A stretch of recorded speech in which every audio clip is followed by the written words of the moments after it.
En este primer segmento vamos a tocar nuevamente, la semana pasada hablamos un poco de este tema de la inflación y la preocupación que existe en algunos sectores, incluyendo el gobierno, de los incrementos de precios en esta coyuntura. Y el Banco Central publicó esta semana un documento bastante explícito de los factores que entendían estaban impactando el incremento de los niveles de precios, que eran factores eminentemente externos, ¿verdad? Vinculados sobre todo a precio de commodity, tanto a precio de commodity de combustible como a precio de commodity de alimentos.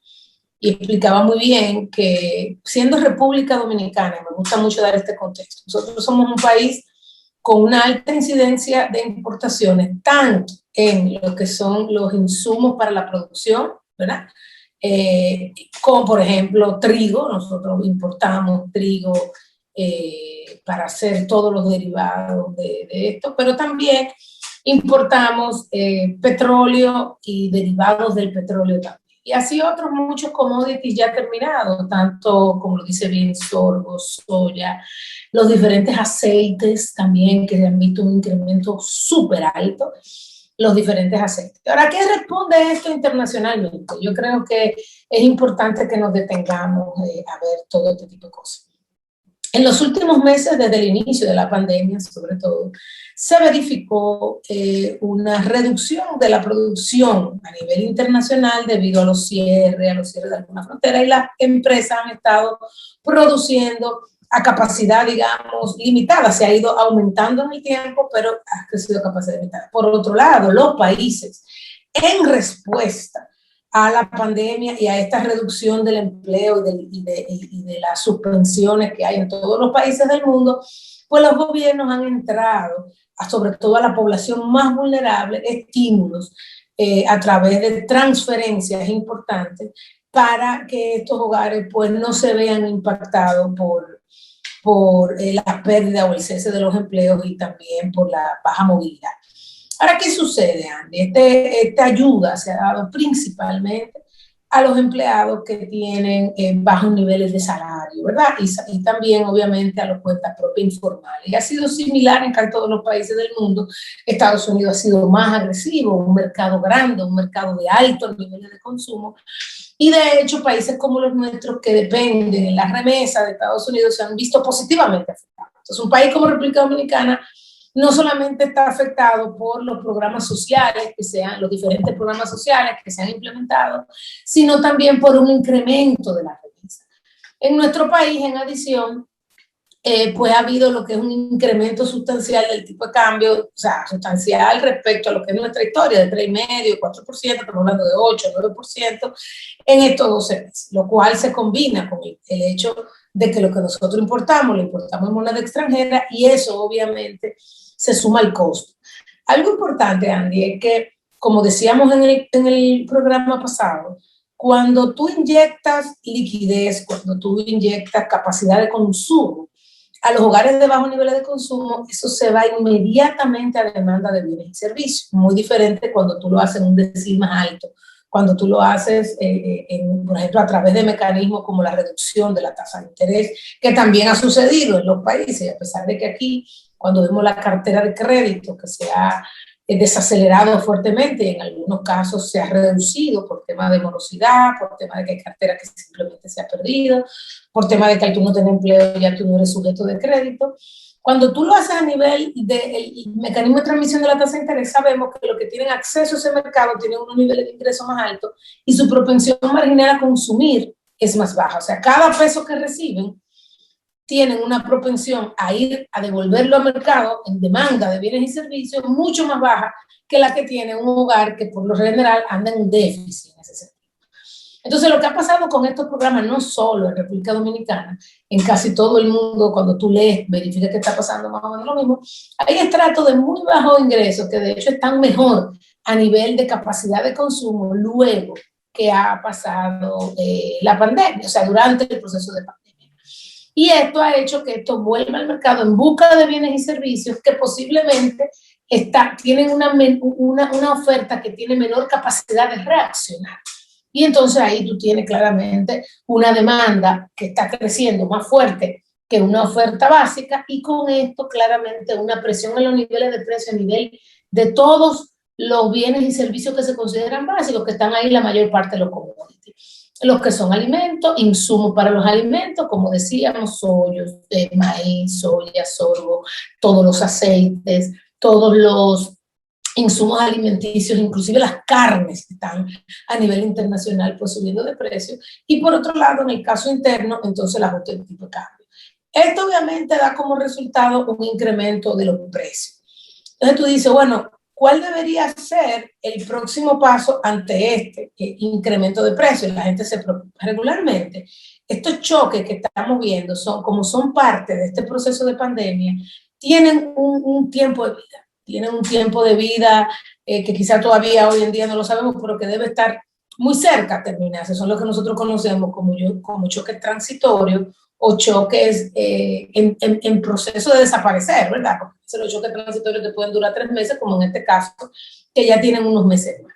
Entonces, ese ajuste de estos choques transitorios, por lo regular, pues requiere muchas veces un tema de política de corto plazo, de política que también es una política transitoria. Y parte de esa política es dejar muchas veces que esos precios se ajusten, ¿verdad?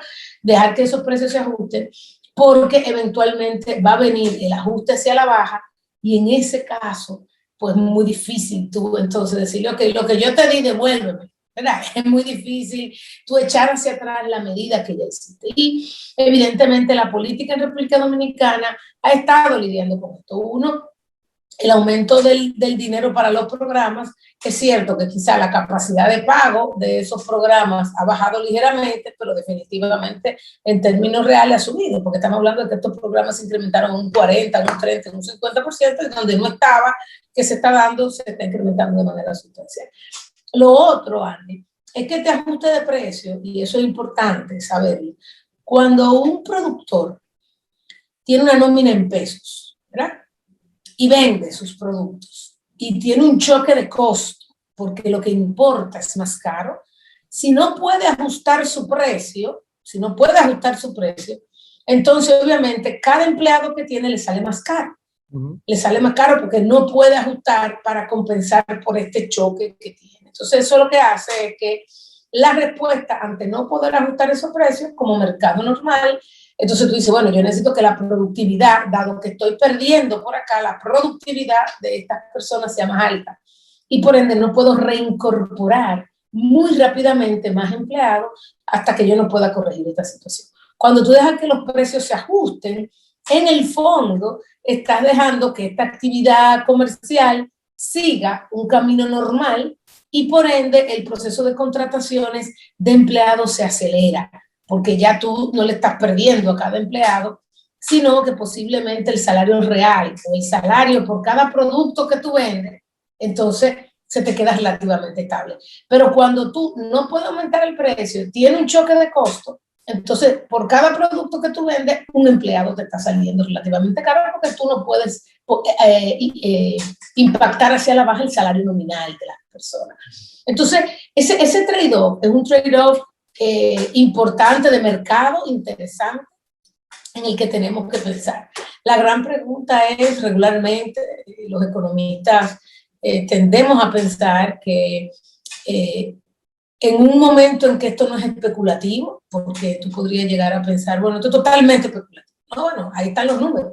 Cuando tú sacas el número y tú te vas al ajuste en los mercados internacionales, más el ajuste en el tipo de cambio, entonces, bueno, ahí están los números. Y con eso, junto con que ya las empresas habían venido ya recontratando personal, y hay una desaparición también de los programas de apoyo directo a las empresas.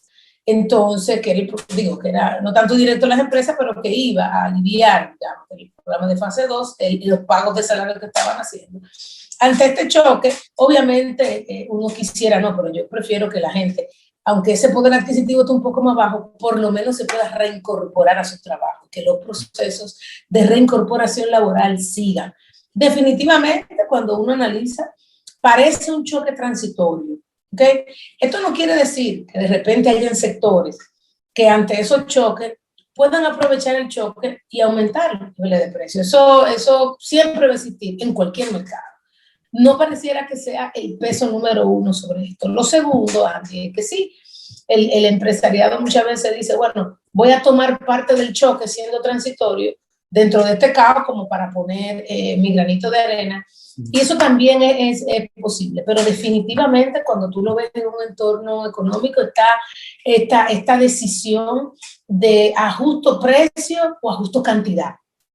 Entonces, si no puedo ajustar precio, entonces voy a tener que ir hacia la baja en cantidad, y esa cantidad es cantidad de empleados o el plan de recontratación que yo tenía, que ya Andy, de hecho, la pandemia ha dejado sobre la mesa ha limpiado mucho la productividad de las empresas que hoy se están viendo que trabajan perfectamente con 15% menos de empleados, 20% menos de empleados, que han utilizado este proceso para mejorar, para fortalecerse. Entonces, claramente tú como quieras vas a tener ahí una población latente. Yo creo que hoy en este momento, siendo este choque eminentemente transitorio, el pienso que debemos estar haciendo es, ok, dada este nuevo equilibrio en términos del mercado laboral, que es lo que nosotros necesitamos, aunque sea con un nivel un poquito más alto de precio, para que, aunque los de arriba, los que tienen su salario, los que están recibiendo ingresos, su poder adquisitivo puede estar transitoriamente un poco más bajo, lo más importante ahora mismo es aquellos que todavía no se han podido incorporar y cuál es el mecanismo más ágil para eso. Pienso ya aquí también que hay otro elemento que vale la pena traer a la discusión, y es que uno asume que el gobierno debe estar haciendo sus análisis redistributivos de la inflación importada, o sea, de, bueno, estos aumentos de precios que vienen de fuera, y la forma en que yo adopte las políticas públicas para enfrentarlo, que lo estoy haciendo de la manera correcta, sé realmente qué consume cada quintil de ingreso para definir cuál es el mecanismo más apropiado de yo intervenir si entiendo que la intervención es apropiada. Yo a veces cuando veo, por ejemplo, toda la discusión, yo creo que no hay nada que se ha discutido más en el país que el tema de los precios de los combustibles. Todos los viernes vemos las redes sociales, que qué van a hacer el equipo de industria y comercio sobre este tema. Como que eso es algo que nosotros lo podemos controlar en los mercados globales y nosotros no lo controlamos. Entonces, todo el mundo, yo vi una encuesta de un periódico que dijo que el 73% de los encuestados están de acuerdo en que el gobierno eh, eh, aguante el aumento de los precios de los combustibles y lo cubra con su presupuesto, con endeudamiento. Pero lo que hay que tratar de ir un poquito más a fondo, y independientemente de que esa sea la decisión que se quiera tomar, estar consciente de si desde el punto de vista redistributivo esa es una política o una decisión eficiente o no. Mira, cuando uno analiza la gasolina regular, la gasolina premium, el gasoil regular y el gasoil premium, tú te vas a dar cuenta que el mayor gasto lo realiza el quintil de ingresos más alto. En el caso de la gasolina regular, del total de gasto, ese quintil, que es el 20% de la población de más altos ingresos, gasta más del 35%. O sea, consume más del 35% de la gasolina. En el caso de la regular, pasa del 70%. En el caso del gasoil regular, en el caso de la gasolina premium, pasa del 70%. En el caso del gasoil regular, pasa del 50%, y lo mismo, todavía mucho más alto, 60 y pico por ciento el caso del gasoil premium. Entonces tú dices, bueno, cuando el gobierno toda la semana decide, bueno, yo voy a absorber este aumento y eso me cuesta 300 millones de pesos esta semana, el gobierno tiene que estar consciente que de esos 300 millones de pesos, por lo menos 150 millones es liberándole gasto al 20% de mayores ingresos de la población.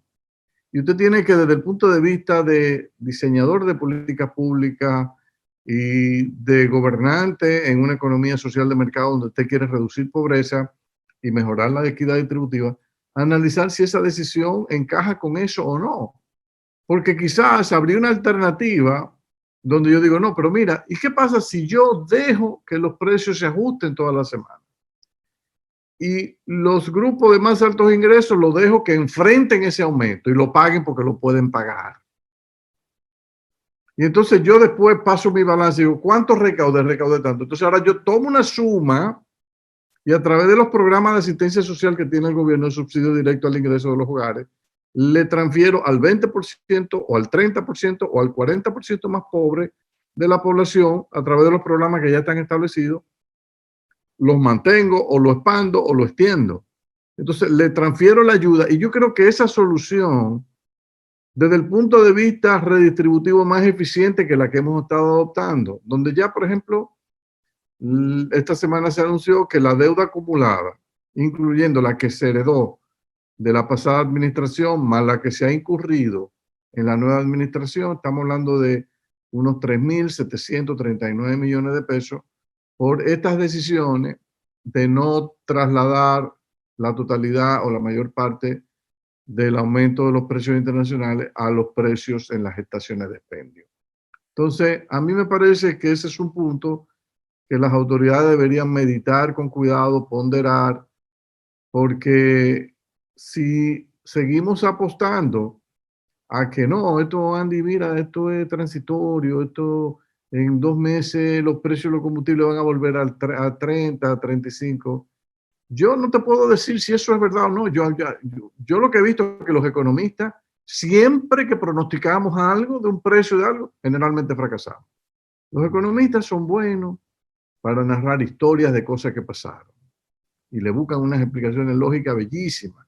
Ahora, no le pida que te diga qué va a pasar de aquí a 10 años o qué va a pasar de aquí a 3 meses, porque es imposible. O sea, hay tantos factores interviniendo que eso es prácticamente imposible. Entonces el gobierno hace una apuesta y dice, yo creo que estos precios van a bajar, ¿ok? ¿Y si no bajan? ¿Y si el paquete de casi 2 trillones de dólares de la administración Biden comienza a repercutir en la economía, en los mercados de commodity, comienzan a ajustarse, a subir de precio? ¿Y cuánto va a durar ese efecto? En Estados Unidos se está hablando de que en los próximos 2 años ellos están dispuestos a soportar una inflación por encima de la inflación meta del 2%. La pregunta es, ¿estamos en Dominicana también mentalizados para soportar una inflación anual promedio del 6-7% 2 o 3 años? Yo no creo que es el fin del mundo. Honestamente, no creo que es el fin del mundo. Si usted logra mantener el tipo de cambio moviéndose con esa tasa de inflación, esos son mecanismos de ajuste que la economía va a ir utilizando, incluso hasta para licuar algunos pasivos en deuda que están denominados en pesos. Entonces, me parece que no es tan grave una inflación de 6-7%. Creo que nosotros nos estamos aquí volviendo locos. Creo que estamos siendo muy, pero demasiado sensitivos a cualquier movimiento de precio. Yo creo que una campaña más educativa hacia la población de, miren, este es lo que está pasando con los precios esta semana, hay algunos precios que han bajado, otros han subido, traten de sesgar consumo para proteger su presupuesto hacia los bienes que nosotros entendemos que están más asequibles, trate de posponer consumo de esto. O sea, yo creo que esa campaña de orientación en momentos de crisis son razonables, pero esto de estar continuamente aumentando la deuda del gobierno con los importadores de combustible y con Refidonza, a mí particularmente me parece que la deben pensar, porque en el fondo, ¿a quién es que están beneficiando? A gente que tiene piscina y jacuzzi que lo calientan con gas propano. A gente que tienen jipetas grandísimas, Lexus, cualquier otro tipo, que consumen la gasolina prima. Entonces yo creo que eso no es sano, eso no es sano. Yo creo que es más sano que esa gente pague. Y después con todo lo que paguen, lo que pueden pagar, usted coge una parte y se lo da a los que no pueden pagar. Yo creo que eso es más razonable. Vamos a una pausa.